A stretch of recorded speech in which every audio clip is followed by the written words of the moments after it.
فلما بلغ معه السعي قال يا بني أني أرى في المنام أني أذبحك فانظر ماذا ترى। অতঃপর সন্তান যখন পিতার সাথে চলাফেরার মতো বয়সে উপনীত হলো, তখন হযরত ইব্রাহিম আলাইহিস সালাম সন্তানকে বললেন, ও সন্তান, আমি স্বপ্নে দেখেছি তোমাকে আমি জবাই করতেছি, এখন তুমি কি বলো? ভবিষ্যতের নবী হযরত ইসমাঈল আলাইহিস সালাম বললেন, ক্বালা ইয়া আবাতি ফাআল মা তু'মার সাতাজিদুনি ইনশাআল্লাহু মিনাস সাবিরিন। ও আমার পিতা, আপনাকে যে হুকুম দেওয়া হয়েছে, যে আদেশ দেওয়া হয়েছে, তা আপনি বাস্তবায়ন করুন, ইনশাআল্লাহ আপনি আমাকে ধৈর্যশীলদের মধ্যে পাবেন। এবার হযরত ইব্রাহিম আলাইহিস সালাম গন্তব্যস্থানে পৌঁছে গেলেন কুরবানি করার জন্য। কুরবানি চুরি ও রশি দেখে হযরত ইসমাঈল আলাইহিস সালাম বললেন, ও আমার পিতা, আমি আপনাকে চারটি কথা বলতে চাই। হযরত ইব্রাহিম আলাইহিস সালাম বললেন, এই মুহূর্তে আবার কিসের কথা?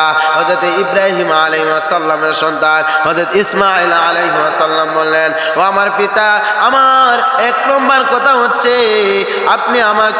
আপনি আমাকে যেহেতু জবাই করবেন, এই ছুরিটাকে ভালোভাবে দাঁড় দিয়ে নিন। যদি ছুরিটা যদি বোতা হয় তাহলে আমাকে জবাই করতে বেশ সময় লাগবে।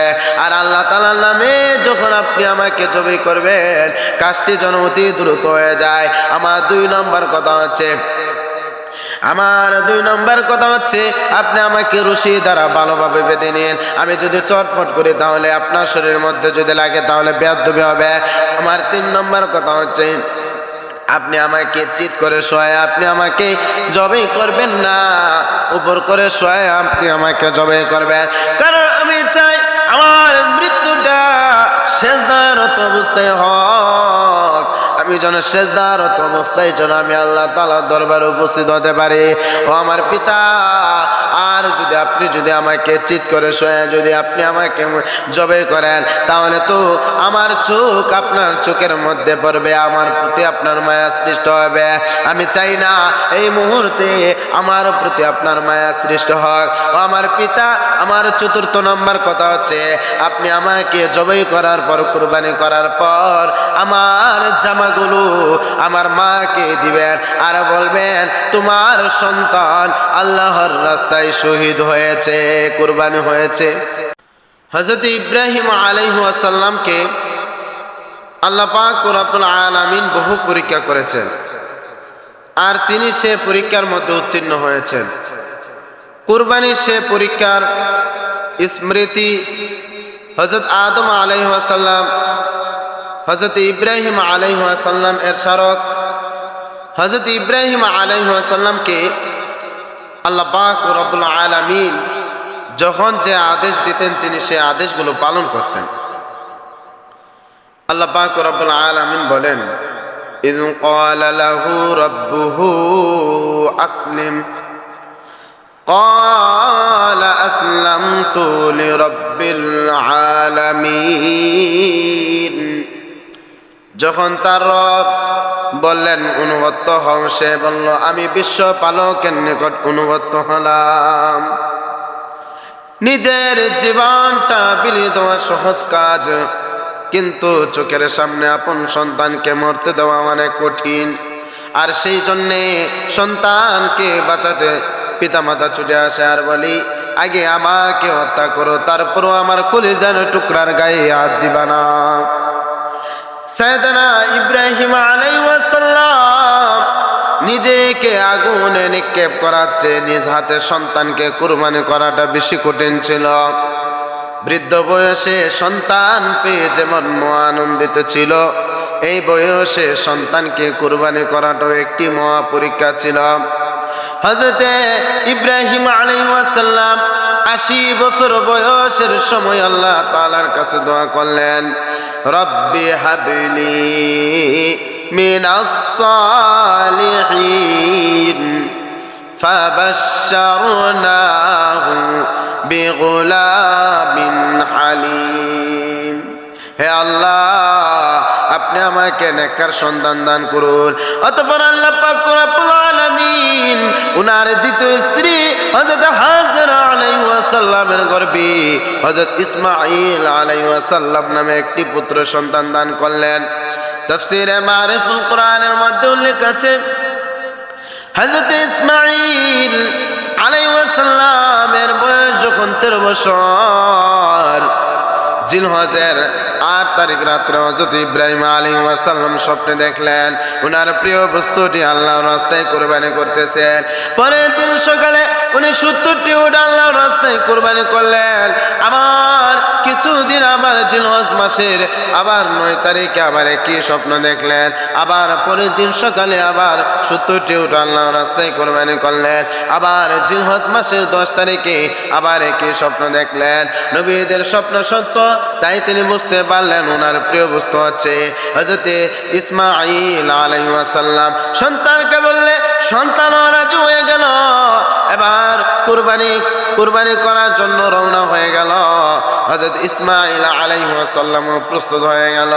ওইদিকে শয়তান হযরত হাজরা আলাইহিস সালামের কাছে গেলেন। হযরত হাজরা আলাইহিস সালামের কাছে গিয়ে বললেন, ও হাজরা, তোমার সন্তানকে দেখো, তোমার স্বামী তোমার সন্তানকে হত্যা করবে, তোমার সন্তানকে জবাই করে ফেলবে, তাড়াতাড়ি করে যাও, তাড়াতাড়ি করে বাধা গিয়ে দাও। হযরত হাজরা আলাইহিস সালাম বললেন, যদি আল্লাহ তাআলার হুকুম হয়ে থাকে তাহলে কোনো সমস্যা নাই, আমার সন্তানকে কুরবানি হতে দাও।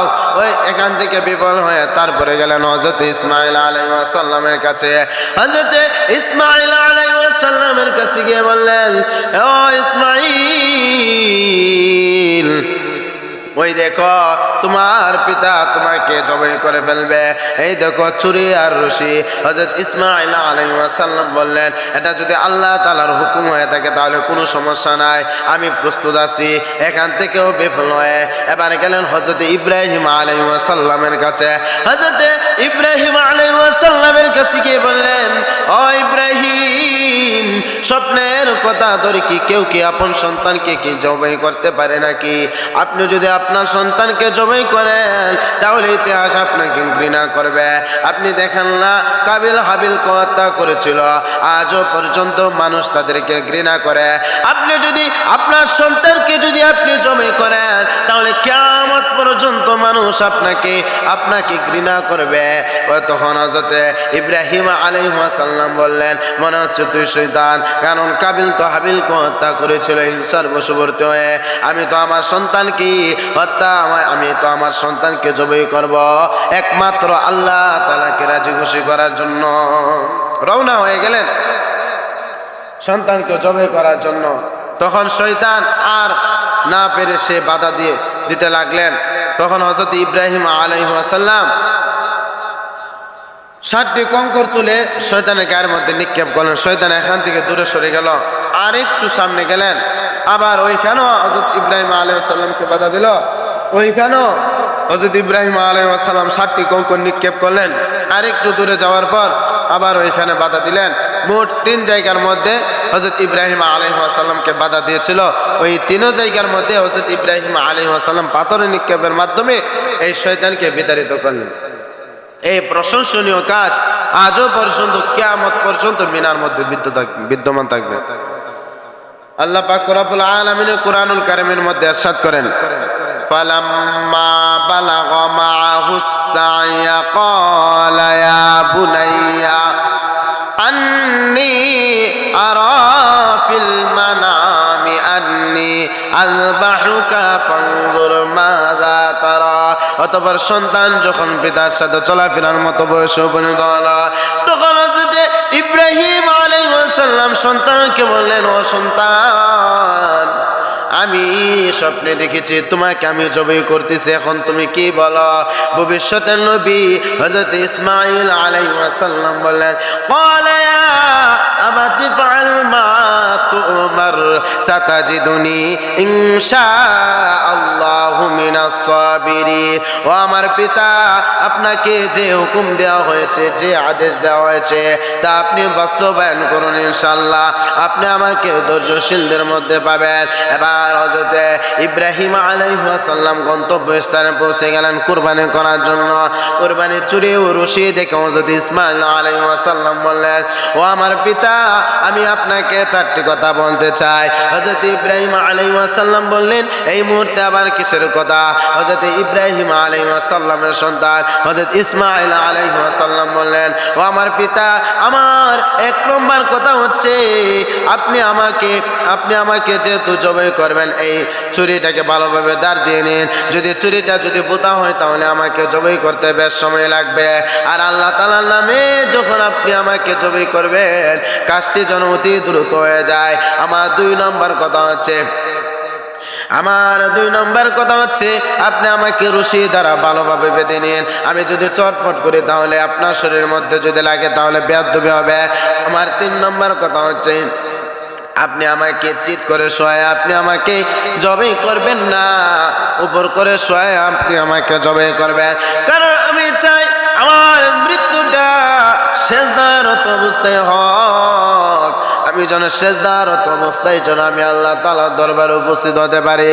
ও আমার পিতা, আর যদি আমাকে চিৎ করে শোয়া যদি আপনি আমাকে জবাই করেন, তাহলে তো আমার চোখ আপনার চোখের মধ্যে পড়বে, আমার প্রতি আপনার মায়া সৃষ্টি হবে। আমি চাই না এই মুহূর্তে আমার প্রতি আপনার মায়া সৃষ্টি হোক। ও আমার পিতা, আমার চতুর্থ নম্বর কথা হচ্ছে আপনি আমাকে জবাই করার পর, কুরবানি করার পর আমার জামাগুলো আমার মাকে দিবেন আর বলবেন, তোমার সন্তান আল্লাহর রাস্তায় শহীদ হয়েছে, কুরবানি হয়েছে। হযরত ইব্রাহিম আলাইহিস সালাম এই কথাগুলো শোনার পর ওনার চোখ দিয়ে পানি পড়তে শুরু করলেন। এবার আল্লাহ পাক রব্বুল আলামিনের খলিল হযরত ইব্রাহিম আলাইহিস সালাম ছুরি চালানো শুরু করলেন। ছুরি তো মাগা চলতেছে না। তখন ছুরিকে ডাক দিয়ে বললেন, ও হে ছুরি, তোর কি হলো? ছুরি কেন চলতেছ না? তখন ছুরির জবান আল্লাহ তাআলা খুলে দিলেন। আল্লাহ পাক রব্বুল আলামিন এই ছুরির জবানকে খুলে দিলেন। ছুরি ডেকে বলতেছে, ওই আল্লাহর বন্ধু, ও ইব্রাহিম, আপনাকে যখন নমরুদের আগুনের মধ্যে নিক্ষেপ করা হয়েছিল, তখন নমরুদের আগুনকে একবার বলা হয়েছিল, খবরদার তুমি তুমি কিন্তু ইব্রাহিমের একটা পশমই কিন্তু পড়বা না। কিন্তু আমাকে আল্লাহ পাক রব্বুল আলামিন একবার নয়, দুইবার নয়, 70 বার বলেছেন, খবরদার ইসমাইলের গলার পশম যেন একটা পশমও যেন না কাটে। তাহলে আমি কিভাবে আপনার সন্তানের গলা আমি কিভাবে কাটি? এই জন্য কুরবানির শিক্ষা অনেক লম্বা শিক্ষা। আল্লাহ পাক রব্বুল আলামিন আমাদের সবাইকে কুরবানির শিক্ষা হচ্ছে ত্যাগের শিক্ষা। নিয়ত সহিভাবে করে শুদ্ধভাবে আমরা যেন সকলে যেন কুরবানি করতে পারি, সে তৌফিক আল্লাহ পাক রব্বুল আলামিন আমাদেরকে দান করুন।